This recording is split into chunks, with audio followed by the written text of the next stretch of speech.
court today in connection with the robbery and murder of LAPD Officer Fernando Arroyos. LA County Sheriff Alex Villanueva has handed this case over to federal authorities, bypassing District Attorney George Gascon. Eyewitness News reporter Rob Hayes has a response from the DA's office this morning about that. Rob.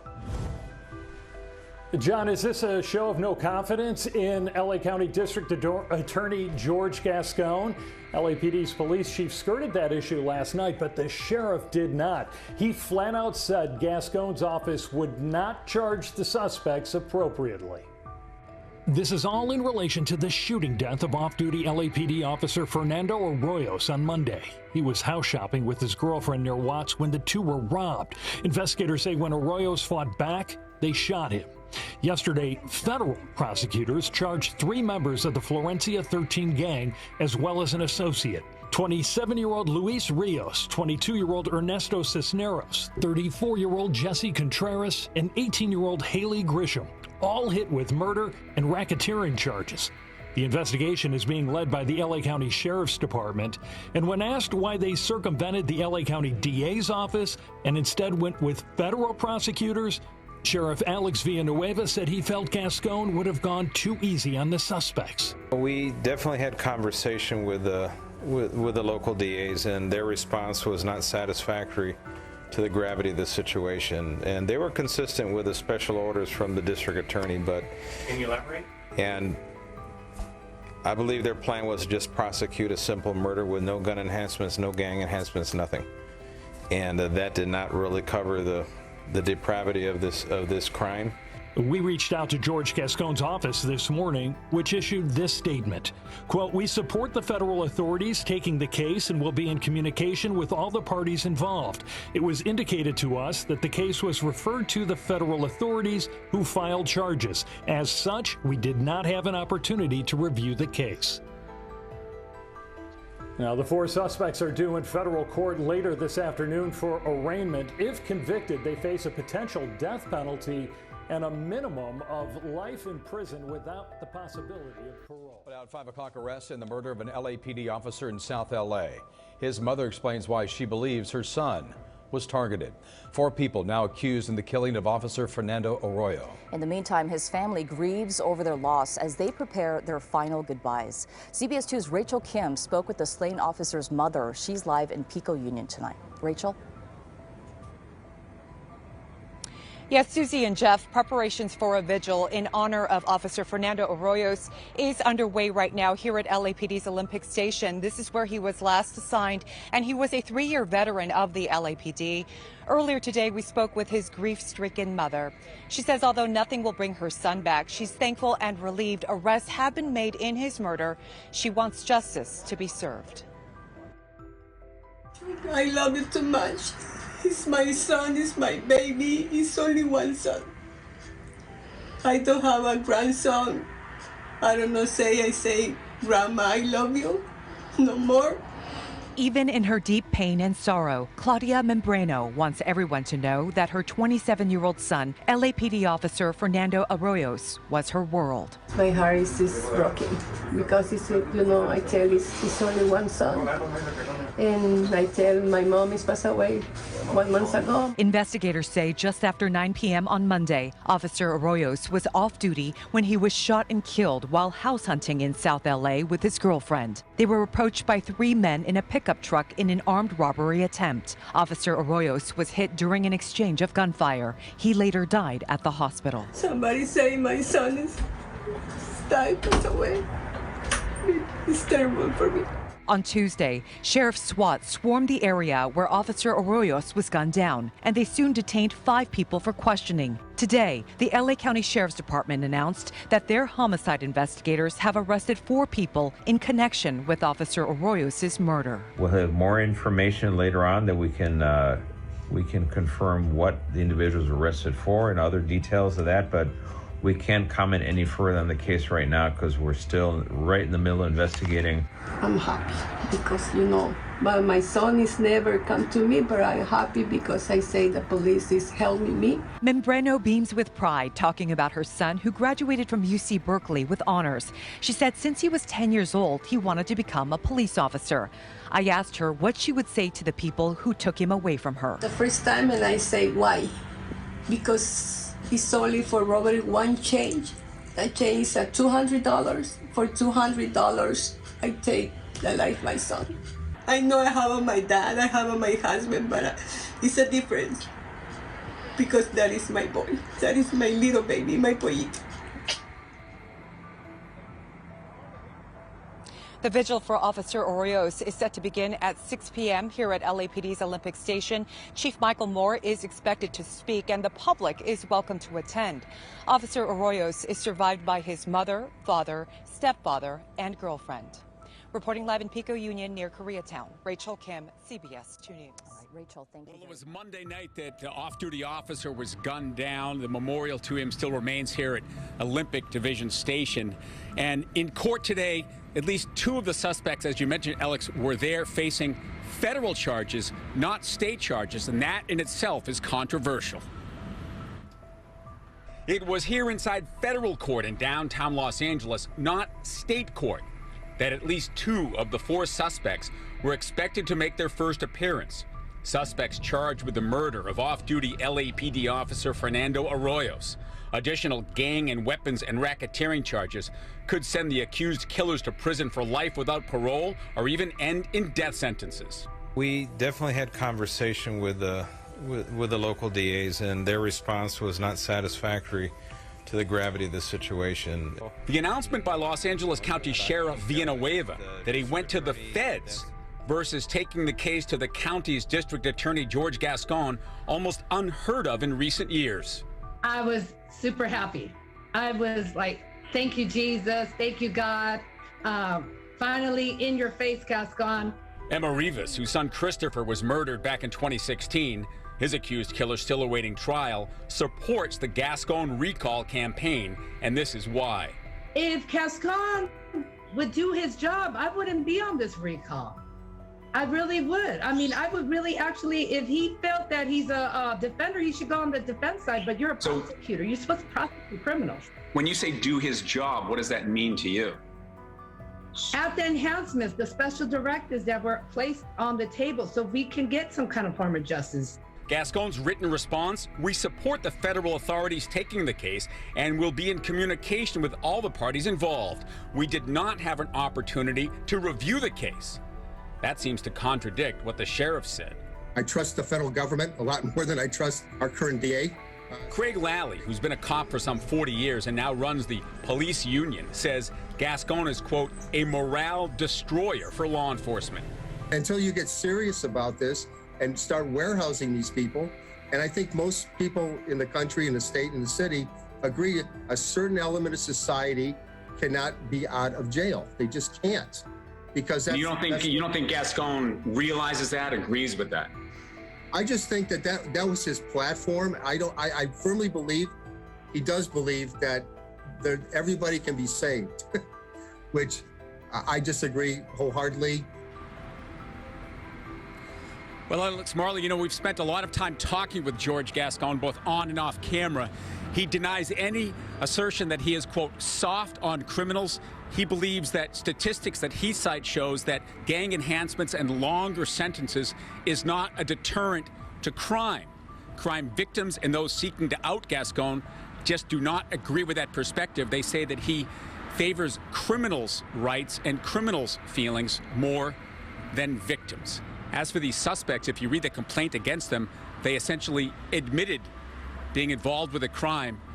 The feds, using an informant, placed someone inside the cells with the suspects when they were in custody and overheard them discussing the crime. Live in Pico Union, I'm Phil Schuman, Fox 11 News. To honor the 27-year-old, 3-year veteran of the force, Ed Lascos. He was at that vigil, and he joins us now live. Ed. And there are two families grieving tonight for Officer Arroyos, his immediate family, and then his second family, his LAPD family. These are the men and women he served with, he worked with outside the Olympic Station. They're out here now lighting candles. This is from the Watch 3, the night shift, the graveyard shift, which Officer Arroyos worked. They're out here offering some prayers, lighting some candles now at this vigil that's been going on. A night of emotion, the flags flying low outside the station, and so are the emotions. Look here. That is our blessed hope, that Fernando is now resting in heaven. A night of prayers and high emotions. The men and women of LAPD's Olympic Station remembering one of their own, the off-duty officer killed in a robbery attempt, 27-year-old Fernando Arroyos.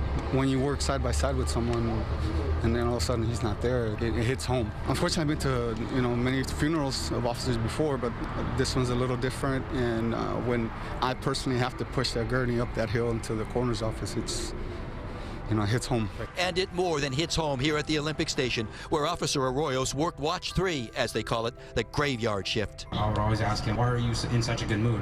I said, man, I just love my job. That's what he always told me. Every day we would come to work, and when we would get changed next to each other, he would tell me, I'm just happy to be here. That's why so many just had to be here, from the classmates of Officer Arroyos from the police academy with their candles, 1218 it says, their class number, to the sheriff deputies who rushed Officer Arroyos to the hospital moments after the shooting, to all the others who sign a sheet of condolence for the grieving family. And then this, a procession of blue, LAPD officers showing their support at the family's home, where a rosary was prayed for the fallen officer. Earlier, Arroyos' mother talked about her loss. Yes, my heart is just broken because it's, I tell you, it's only one son. Somebody say my son is died, passed away. It's terrible for me. Two families now left grieving, one here in South LA, and the other at the Olympic Station, even the LAPD chief himself, his voice cracking with emotion. To remember to embrace his family, to love this family, to let them know that we'll never forget, that we'll carry them in our work, and just reaffirms us that this work matters. And now live, as the chief said, we'll never forget, and the officers here who worked that late shift with Officer Arroyos coming out, lighting candles, just offering some prayers, the Our Father, and praying for the family of the fallen officer. The chief stopping short, not saying much about the four suspects, only confirming they have been arrested by the LA County Sheriff's Department that is handling this case. But the chief not saying anything else, saying he doesn't want to jeopardize this case, because the chief said he promised all these men and women and also the family of the fallen officer one important thing, that justice will be served. For now, we're live here in Koreatown. Lou and Glenn, good afternoon. For weeks we've been talking about how Fernando Arroyos was killed, but today was all about remembering how he lived and also how he will be cherished in the years to come. Just take a look behind me here. We are live at Forest Lawn in the Hollywood Hills today. You can see this is the Hall of Liberty mosaic, all those white chairs out where the services were held earlier this morning. Now you can see still a lot of police officers here. There was a sea of them earlier today honoring one of their own, 27-year-old Fernando Arroyos. Now, his life, unfortunately, was cut very short, and many people here today, they say he is someone they're going to remember, someone that was an amazing addition to the law enforcement community. And as you see, law enforcement officers walking out now, many of them leaving with heavy hearts as they think about the person whose life was cut too short. An exceptional mother raised a boy who became a hero to this city, not because he sought fame or fortune, but because he sought to serve the community that you gave him. May the full weight of our criminal justice system be brought to bear on these individuals' selfish, callous, and evil disregard for the value of a human life in this murder. Officer Fernando Arroyos died on January 10. He was fatally shot while off duty. He was house hunting with his girlfriend in South LA. The fallen officer is survived by his mother, father, his girlfriend, grandfather, and stepfather. Arroyos was a 3-year veteran of the LAPD assigned to the Olympic Station. Friends and family remembering him as a very smart, talented, kind person. He was a graduate of Berkeley University and an honors student. It was his dream to be a police officer. He was often thought of as a role model by other young officers in the department. The night he was killed, investigators believe he was targeted over a gold chain he was wearing worth only about $200. 3 suspects approached Arroyos in an attempted robbery. There was an exchange of gunfire, and the 27-year-old was shot and killed. 4 suspects have been apprehended, all believed to have gang ties. Now back out here live, you can see people are starting to clear out of this location here. We're told that Arroyos, he will be buried at a separate location. His casket was carried away just a short time ago, and he will be laid to rest at the Inglewood Park Cemetery.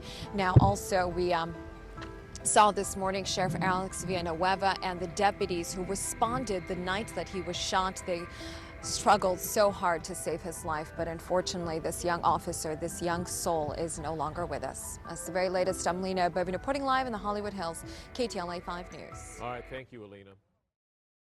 What's going on, you guys? Welcome back. Another episode of Greenlit Gang TV. Hope you guys are having a wonderful start to the weekend. Really excited to bring you guys this video today. Always trying to find the best stories, most interesting stories. I like going back in time, talking about some of the prison gang members and all that. When I talk about kind of certain events that took place as kind of far as like on the street, I try to keep it somewhat within the last few years, which is what I did today. I found this really, really interesting story. And literally, guys, when I do the research for some of these videos, I will just Google and, today we're going to be talking about a cop and a gang shooting and, who passed away and who died. But it's funny. You just start researching. You just start looking and kind of vetting out the ones that aren't interesting as much as some of the other ones. They're all interesting to me, but obviously some make the final cut and some don't. And then I go and look at the YouTube and type in, the news channels, the local news channels, and if there's some good stories, because I just like the way my channel is set up to show you guys the actual news stories, kind of give some more realness to it. And I'll tell you this, who I have to give credit to on this. There's a channel, Pop A Lot. Amazing channel on YouTube. I've been watching him for about 4 or 5 years. His intro is better than mine. He actually raps on his. It's a true crime channel, and he does a lot of his like that, where it's a news intro, news stories as intro, then he talks at the end. And I can literally give credit to him. Pop A Lot is the channel. Type that in on YouTube. Like, subscribe to his videos. He's way better than I am. He's got a lot more subscribers. I just want to give credit to that because he is who I kind of looked up to and formatted my channel after. So just give me a little more information on myself. So today we're going to be talking about the tragic murder of LAPD officer Fernando Arroyos.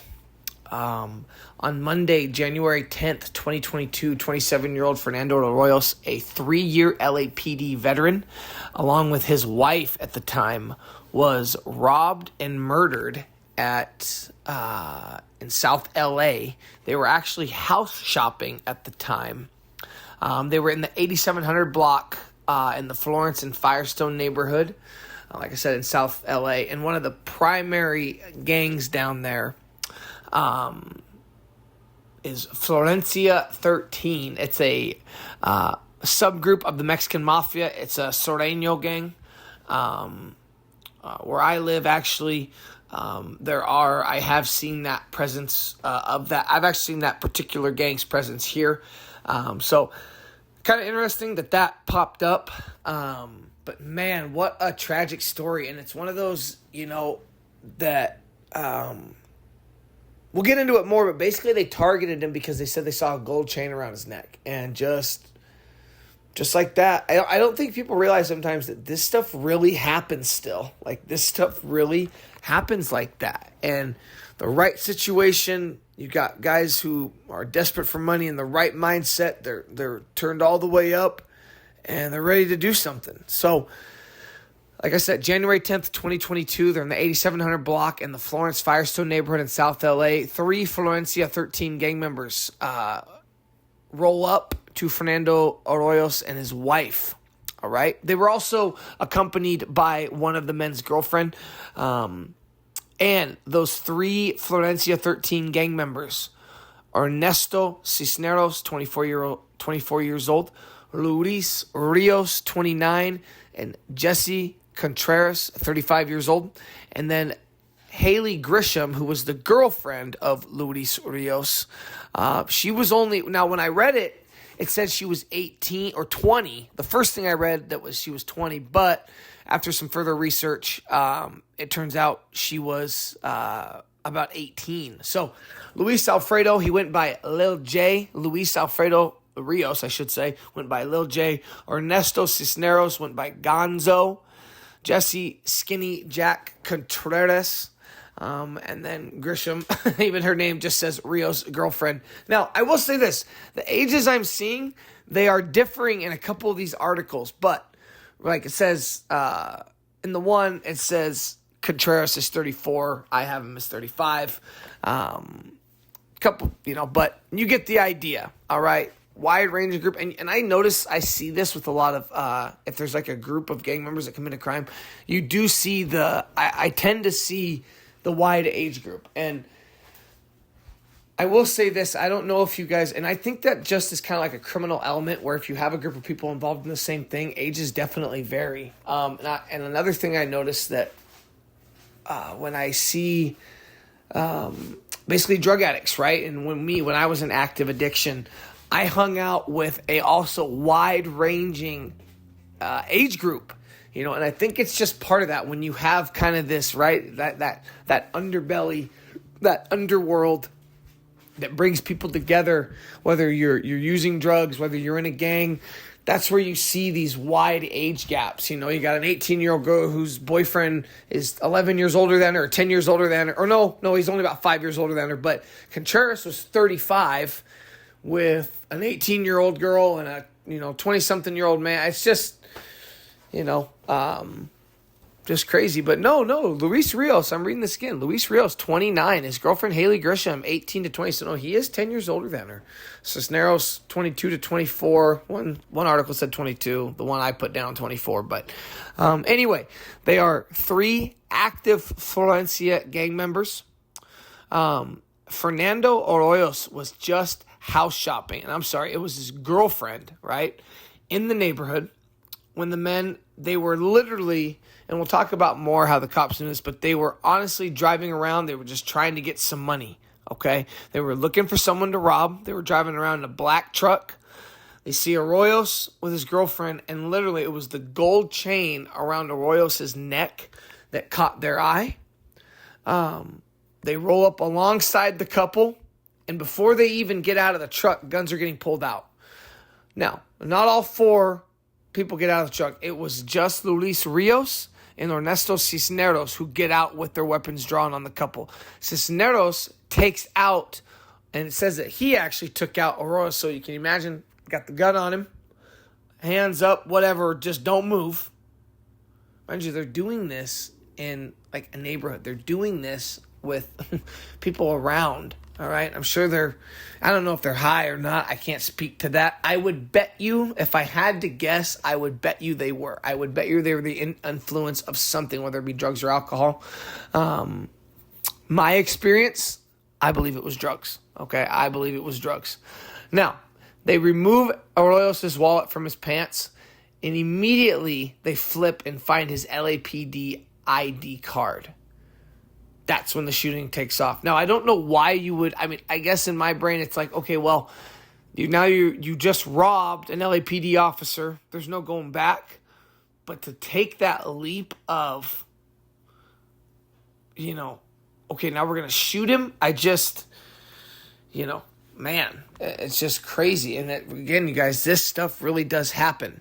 So, Rios and Cisneros both fire at Arroyos. Now, remember, Arroyos is a trained officer. He manages to get his gun out and gets shots off at the suspects, right? Arroyos, though, was hit. He got his girlfriend to safety. I'm not, and they say he got his girlfriend to safety. I think he just, run, duck, go, he got her to safety. He books it into an alley where he collapsed, right? Witnesses were said to be on scene, and this is tragic, this is sad. Witnesses were said to be on scene performing CPR.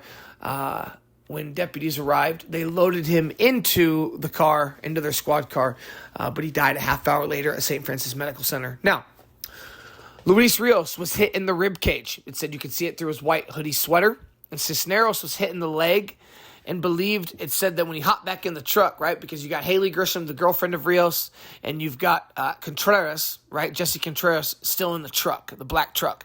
They take off. Cisneros is saying, my leg's broke, right? He's in the back of the truck. Officers at the scene find a handgun. Obviously, it's not the LAPD officer's gun, right? It's not his issued weapon or something else that's registered to him. Belongs to one of the suspects. Now, like I said, they do this in front of a lot of people. So they receive a report of a man suffering a gunshot wound about a half mile away from the shooting. So they're searching this area because they didn't, it wasn't a huge time gap between the shooting when the cops arrive. They have the group that takes Officer Arroyos to the hospital. Then you have a group that's going to investigate this crime. And like we all know, you shoot a cop, you kill a cop, the wrath of the entire city's legal force is they're going to get you. They're going to, they're going to find you, right? And I think that's another thing their police get kind of not a bad name, but a bad rap. It's like, man, you guys sure try hard to investigate these crimes when it's one of your own. I wish you would put the same effort into when a gang-on-gang crime happens, right? Or when a young person of color gets killed.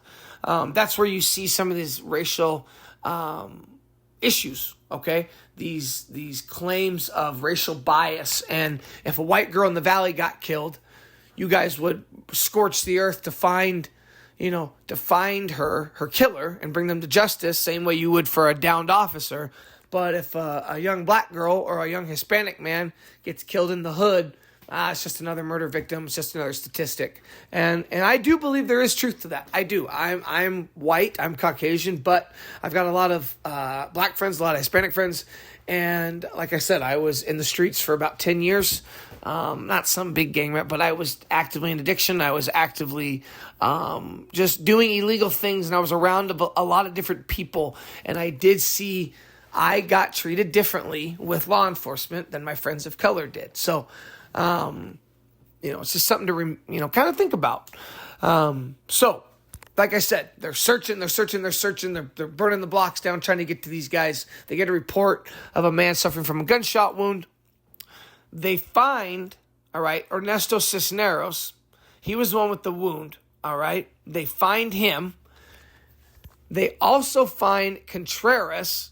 Okay, this is kind of funny. Jesse Contreras. He's hiding in a garage not too far from where Cisneros was at. So they get those two. Now you got the Bonnie and Clyde, the couple, right? Are you see their mugshots? It's like, man, they are burnt the hell out.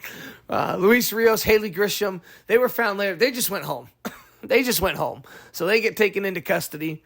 So they get them all. And it said that it happened Monday, January 10th, and around 9 p.m.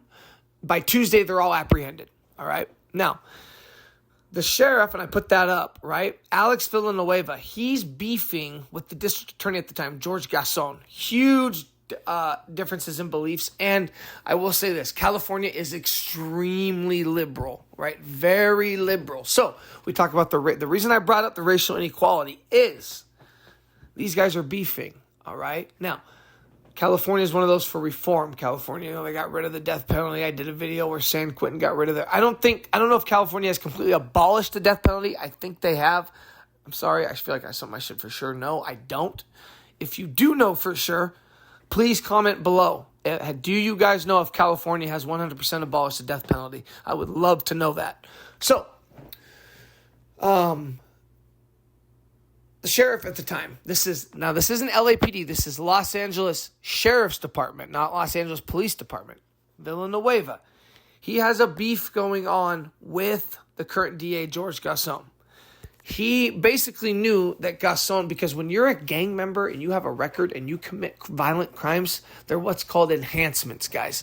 And these enhancements, right? So me, a non-gang member, I go shoot somebody. Yes, I'm going to get time, okay? But it's like a strict, even if they don't get me with murder, it might be a manslaughter. Okay, 5 to 10 years. Or you charge me with murder. I'm going to be up for parole in 20 years. And if right now I'm 32, I'll be up for parole in my early 50s. I still have a chance at a life. Well, if I'm a gang member, I'm a known documented gang member with, and I don't even think you have to have a record, but you're just a known documented gang member. But usually by the time some of these bigger crimes are committed by these gang members, they've had run-ins with the law already. They already have an established record. That's why they're a documented gang member, because police have had a run-in with them to document them. So